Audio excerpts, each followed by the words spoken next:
Yahweh, Yahweh, batela mikongo. Yahweh, Yahweh, benisa mikongo. Yahweh, Yahweh, batela mikongo.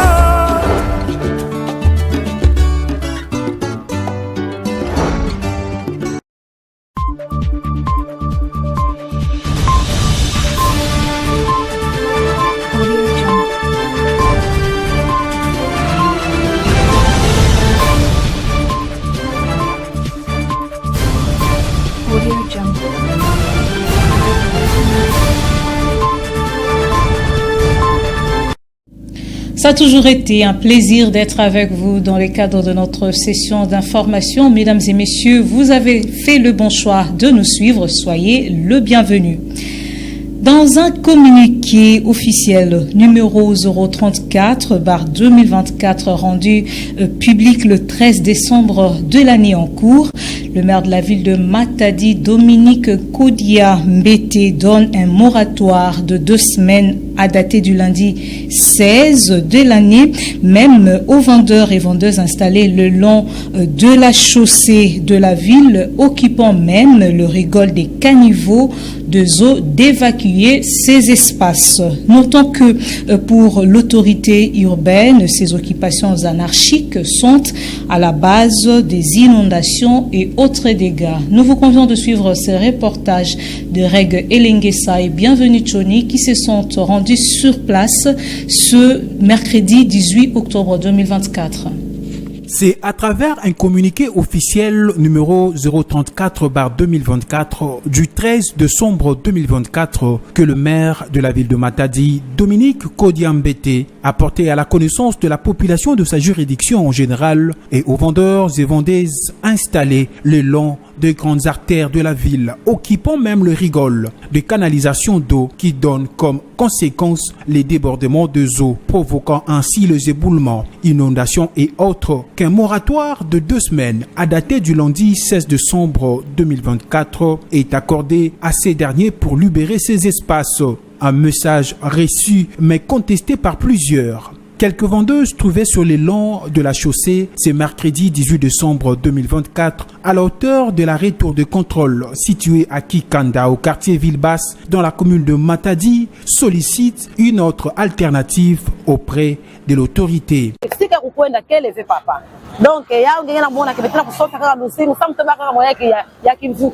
Nous n'avons nulle part où aller. C'est ici que nous cherchons à survivre. Nous sommes responsables et nous le faisons de peur que nos enfants deviennent de déraper.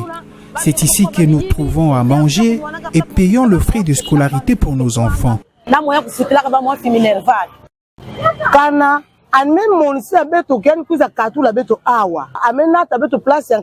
S'il trouve qu'il doit nous faire quitter ici, qu'il nous trouve un endroit ailleurs pour sauvegarder le vie humaine et éviter les immondices en ces lieux, surtout pendant les grandes pluies. Nous ne refuserons pas, mais nous faire quitter ici sans une autre alternative, où irons-nous? Nous entretenons ces caniveaux presque tous les jours. Nous avons commencé la vente ici depuis l'époque de l'ancien maire de la ville. Nos maris n'ont pas de travail. Nous sommes conscientes de la propreté que nous devons mettre à cet endroit, a laissé entendre une vendeuse le long de la chaussée au marché Mvoadou.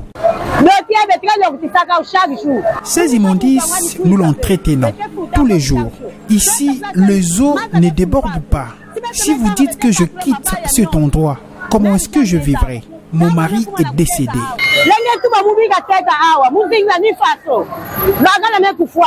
Il s'est de noter que, de passer ces délais, une équipe descendra sur terrain pour évacuer. Le vendeur et vendeuse renseigne ses communiqués.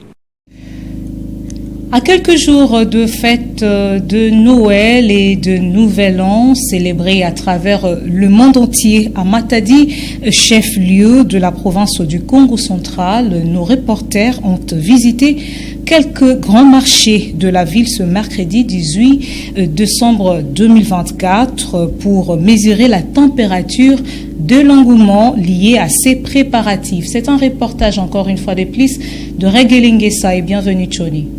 En République démocratique du Congo, tout comme sous d'autres cieux, le commun des mortels se prépare pour rendre agréable au niveau de leur famille le fête de fin d'année, notamment celle de Noël et du Nouvel An. Cela se fait remarquer par l'engouement de personnes qui inondent le couloir de différents grands marchés à travers le pays, et ce, à la quête de habits neufs pouvant satisfaire leurs désirs. À Matadi, chef-lieu de la province du Congo central, précisément au grand marché Mvoadou. À quelques jours de ces festivités, les opérations de vente se font en dents de scié. Comparativement aux années antérieures, à en croire un vendeur ambulant sur terrain.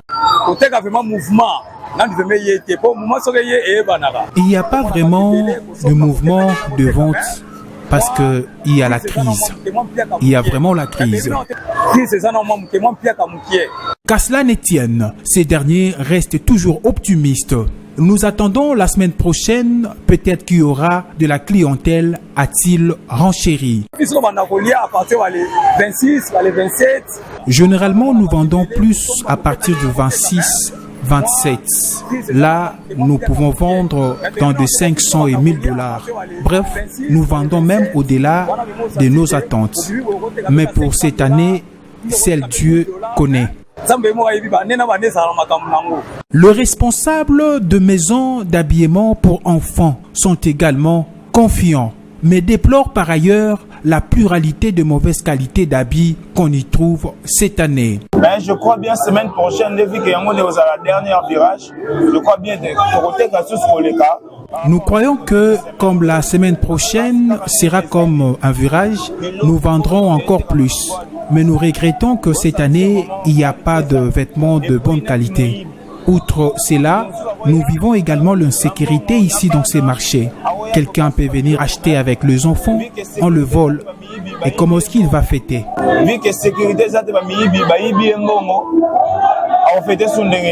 Signalons que une femme qui a signé l'anonymat pense que l'État congolais doit commencer par payer les fonctionnaires pour faciliter ses opérations de vente et d'achat.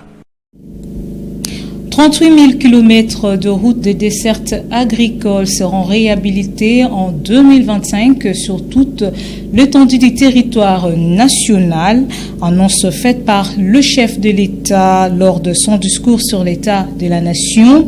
Des propos jugés de populistes par d'aucuns au cours d'un briefing de presse.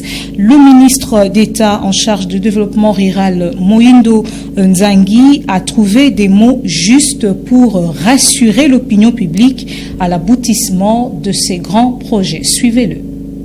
Pour l'année 2025, avec le gouvernement, je m'engage à réhabiliter 38 000 km de routes de desserte agricole prévues dans le PDL 145T. Ces propos du président de la République, Félix Tshisekedi, tenu dans son allocution sur l'état de la nation devant les congrès, a suscité des débats sur la toile et dans plusieurs médias classiques. D'aucuns l'ont considéré des populistes. La réhabilitation des 38 000 km de routes par an, soit 104 km par jour, est impossible. En réaction, le gouvernement souminois a rassuré l'opinion publique pour la réussite de ces projets. Le ministre d'État en charge du développement rural, Moïndo Nzangi, a trouvé des justes mots pour convaincre. C'était au cours d'un briefing presse tenu le mardi 17 décembre 2024 à Kinshasa avec ses homologues, les ministres d'État en charge de l'agriculture et le ministre de la communication et médias, Patrick Mouyaya. Alors j'ai vu beaucoup déjà faire les calculs, il y en a qui sont très pessimistes et qui se disent mais c'est encore une autre promesse de plus. Je voudrais bien leur dire que c'est réaliste, c'est réalisable et nous allons le faire. Nous avons prévu une stratégie de développement intégral. Les 38 000 km de routes dont le président a parlé, qui sont les routes de desserte agricole, ils vont être faites par la méthode IMO. C'est la population qui va être mobilisée à pouvoir entretenir et réhabiliter ces routes. Et vous savez que les coûts substantiels d'entretien et de réhabilitation des routes par cette méthode, ce sont des coûts qui sont en fait des coûts marginaux. La deuxième catégorie de routes dont le président a parlé, ce sont les 11 000 routes prioritaires. Nous avons identifié dans tous les pays les 11 000 kilomètres de routes, ce qu'on appelle les routes provinciales. En fait, ce sont des routes qui relie les chefs-lieux des territoires aux chefs-lieux des provinces. L'objectif pour nous, c'est que ces routes soient stabilisées pour permettre effectivement la connectivité entre les chefs-lieux des territoires et les chefs-lieux des provinces.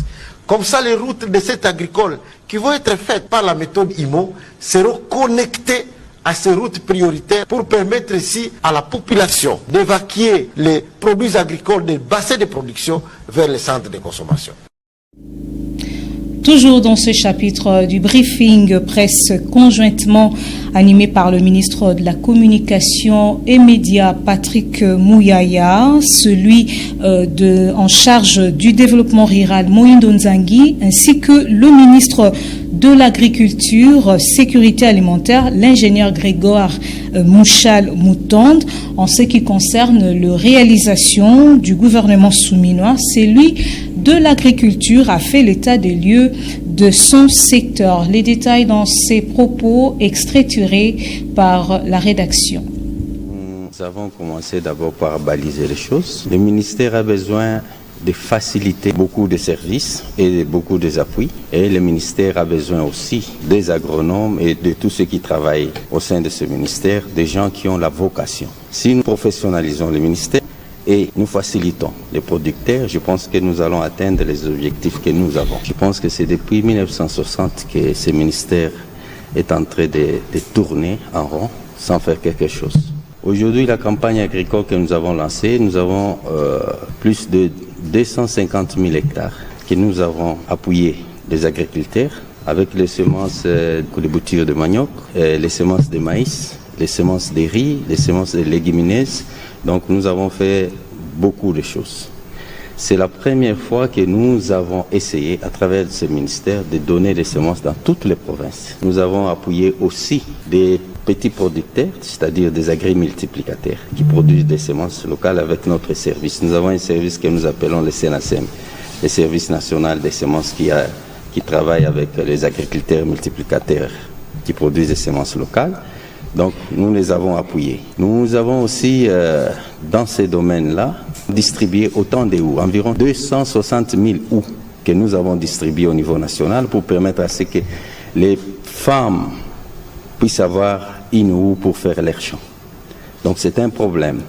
Alors, en même temps, nous sommes en train de réfléchir comment nous pouvons mécaniser l'agriculture dans notre pays. Nous avons aussi disponibilisé les tracteurs. Et puis, en dehors de nos frontières à Mayotte, le déblaiement de route est une priorité absolue pour le secours, alors que de nombreuses zones demeurent inaccessibles depuis le passage du cyclone Chido. C'est un reportage de la France 24. La première difficulté que rencontrent les secours quand ils essaient de se déployer, déblayer les routes. Ici, les équipes de gendarmes enlèvent un tronc d'arbre qui entrave leur progression. Alors que les premières équipes de la sécurité civile venues de métropole commencent à arriver à Mayotte, partout, elles rencontrent ces routes bloquées par la végétation. Avant même de pouvoir venir en aide aux sinistrés, il faut donc dégager les axes routiers, c'est la priorité. La police nationale est mise à contribution.